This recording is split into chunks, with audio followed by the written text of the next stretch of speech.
శుక్లాంబరధరం విష్ణుం శశివర్ణం చతుర్భుజం ప్రసన్నవదనం ధ్యాయేత్ సర్వవిఘ్నోపశాంతయే. బ్రహ్మజ్ఞాన నిరూపణం షడంగ యోగం. సౌనకాదులారా, ఇప్పుడు నేను వేదాంత సాంఖ్య సిద్ధాంతానుసారం వివరించబడ్డ బ్రహ్మజ్ఞానాన్ని వర్ణిస్తాను. నేను జ్యోతిర్మయ పరబ్రహ్మ స్వరూపుడైన విష్ణువును అని మనసులో స్థిరీకరించుకుని ఆలోచిస్తూ సూర్యునిలోనూ అగ్నిలోనూ నా హృదయాకాశంలోనూ ఒకే జ్యోతి త్రిస్వరూపధర్మై ఉన్నది అని నిశ్చయించుకోవాలి.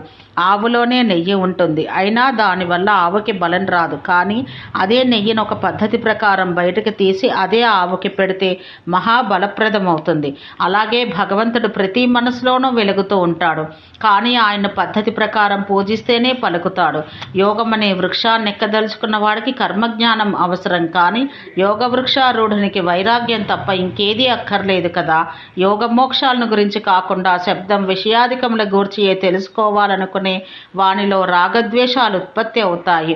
లోభ మోహ క్రోధాలకు వశీభూతుడై పాపాచారుడవుతాడు.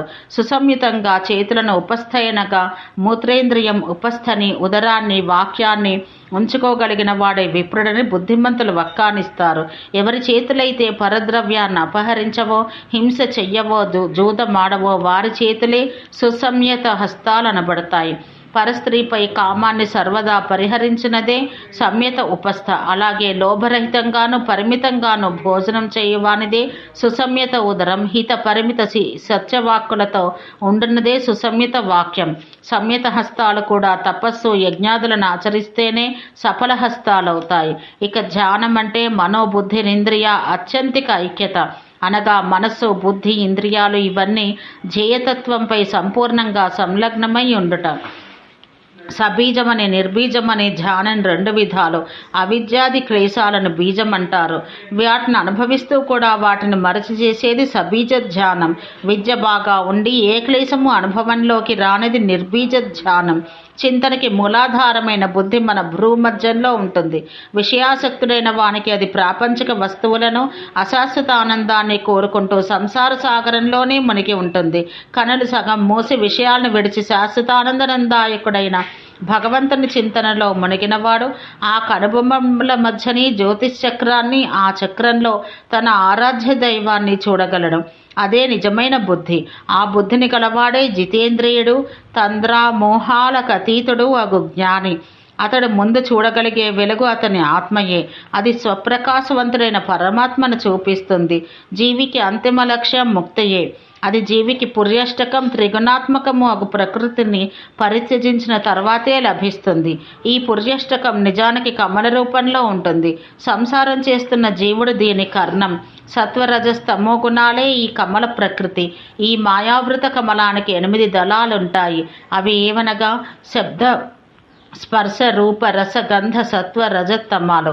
ఈ వేదాంత ప్రతీకాత్మక బోధనం వల్ల తేలేదేమిటంటే ముక్తి ప్రాప్తి కోసం సాధన చేసే సాధకుడు ఈ కమలాన్ని అనగా మాయని ఇంద్రియాలని పూర్తిగా అమరచి ఈ కర్ణిక ఇచ్చే సుఖభోగ పదవి సాంసారిక భోగాదుల నుండి దిగిపోయి భగవత్ చింతన చెయ్యాలి. షడంగ యోగం వైపు మళ్ళాలి. ప్రాణాయామం, జప, ప్రత్యాహార, ధారణ, సమాధి, ధ్యానములు యోగం యొక్క 6 సాధనలు. ఇంద్రియ నిగ్రహం వల్ల పాపక్షయం వల్ల దేవప్రీతి సులభమవుతాయి. దేవప్రీతి ముక్తి మార్గానికి తలుపు తెరుస్తుంది. అప్పుడు మొదటి సాధనం ప్రాణాయామంతో పని పడుతుంది. ఇది అనివార్య సాధనం కూడా. గర్భమని అగర్భమని ఇది 2 విధాలు. జపధ్యానయుక్తమగు ప్రాణాయామాన్ని గర్భ ప్రాణాయామం అని వ్యవహరిస్తారు. 2వ రకంలో జపధ్యానాదులుండవు. 36 మాత్రల పాటు చేసే ప్రాణాయామం ఉత్తమం అనిపించుకుంటుంది.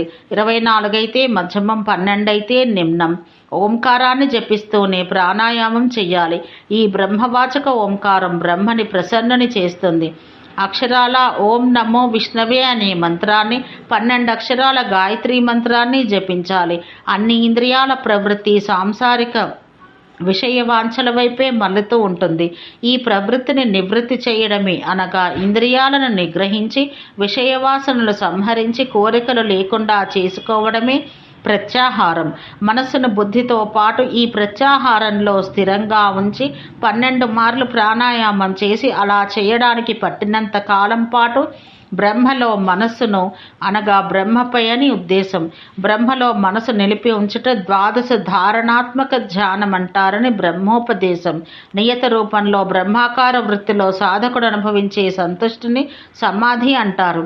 ధ్యానం చేస్తున్నంతసేపు మనసును చంచలం కాకుండా అనుకున్న పని అయ్యేదాకా నిలపగలిగే శక్తికి ధారణ అని పేరు. మనసు ధ్యేయతత్వం పైననే ఆసక్తిని కలిగి ఉండి మిగతా సంసారంపై నిరాసక్తిని పెంచుకొనుటయే ధ్యానం. ధ్యానపరాయణులైన సాధకులు ముఖ్యంగా మునిగణం ధ్యేయ పదార్థ చింతనను అవిశ్రాంతంగా గావిస్తూ అందులోనే నిశ్చలంగా నిలిచిపోతే దాన్నే పరమధ్యానం అంటారు.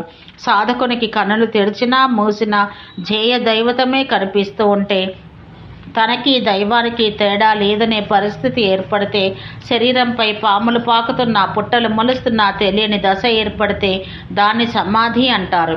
ఎవరి మనసైతే సంకల్పరహితమై పోతుందో, ఎవరి ఇంద్రియాలు విషయ చింతన నుండి సంపూర్ణంగా విరతాలైపోతాయో వారు సమాధి స్థితులుగా చూడబడతారు. వారే బ్రహ్మలో లీనమై ఉంటారు. వారు మరలా వెనుకకు వచ్చి మానవలోకంలో మామూలుగా జీవించడం ఎక్కడో జరుగుతుంది. యోగులను కూడా చెడగొట్టే దోషాలు కొన్ని ఉంటాయి.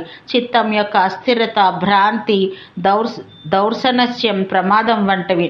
మనసును స్థిరంగా ఉంచుకోవడం కోసం సాధకుడు ముందుగా స్థూల స్వరూపాన్ని చింతించాలి. తర్వాత నిశ్చలుడై తన కనుబొమ్మల మధ్యలో జ్యోతిస్వరూపుడమైన పరమాత్మను ఊహిస్తూ ఆ చర్యపై అనురక్తుడై స్థిరత్వాన్ని సాధించాలి. ఈ విశ్వంలో పరమాత్మయే తప్ప వేరేదీ లేదు. ఆ పరమాత్మే విశ్వరూపం అనే నిశ్చయానికి వచ్చి పరమాత్మ కాని పదార్థాలన్నీ అసత్తులే అనే జ్ఞానాన్ని పొంది ఆ వస్తువులన్నింటినీ వదిలేయాలి. తన హృదయ పద్మంలోని ఓంకార రూపంలో వ్యాపించి ఉన్న పరబ్రహ్మను ధ్యానించాలి.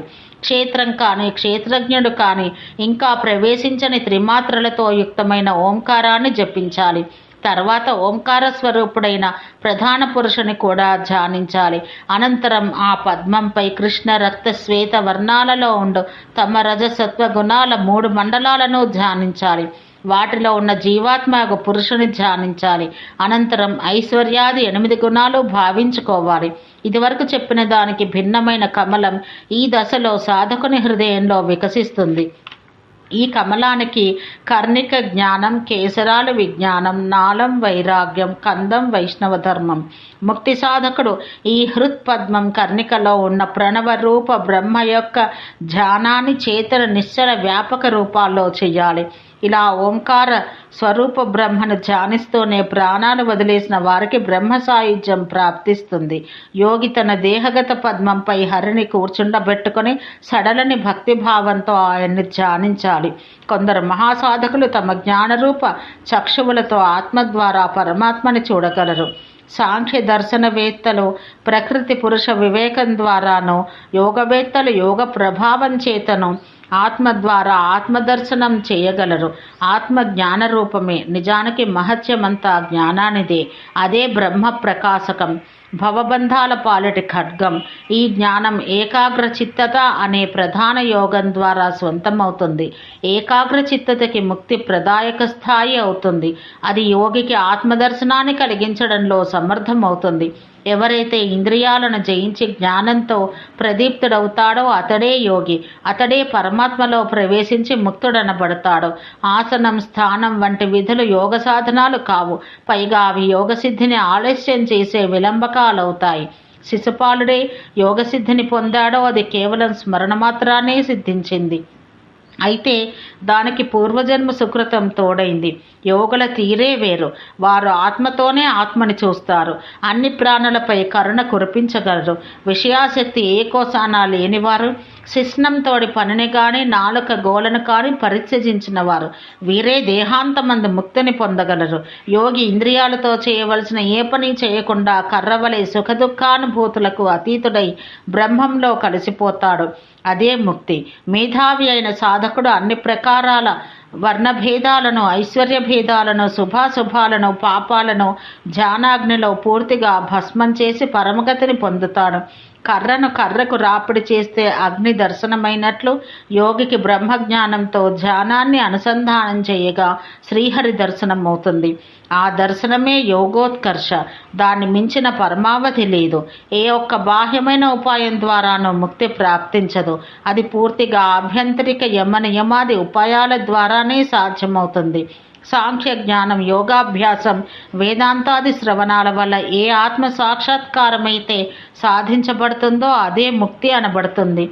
ఈ ముక్తిని పొందిన వానికి లేదా సాధించిన యోగికి అనాత్మలోనే ఆత్మ, అసత్ పదార్థంలోనే సత్తత్వం దర్శనమిస్తాయి. సర్వే జనా సుఖినో భవంతు.